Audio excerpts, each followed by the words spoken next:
All right, guys, so I'm going to show you how to change the direction of the eyelet, which is most often going to be the bottom one, on your mountain bike rear bicycle shock, okay? And this shock comes with both eyelets parallel to each other.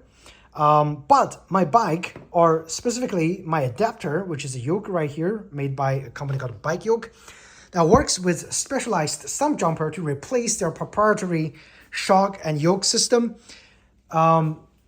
It comes with this thing which requires me to actually rotate the direction of the eyelet.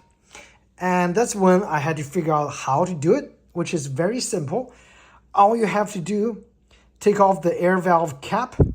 If you have a shock pump, connect your shock pump to the cap and just press the air release button right here.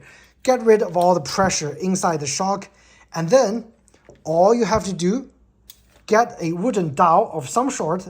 Try not to use metal one because it might mar the inside of the eyelet. So just use a wooden dowel if you can, and then just gently rotate the shock while holding the other side.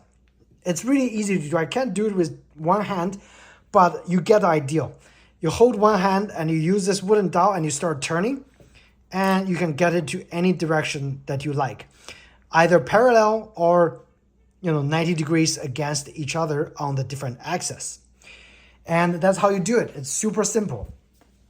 And again, if you are kind of in the same foot as me, doing a conversion for this FSR equipped stump jumper, which is used on a lot of specialized stump jumpers prior to the newest one, I believe.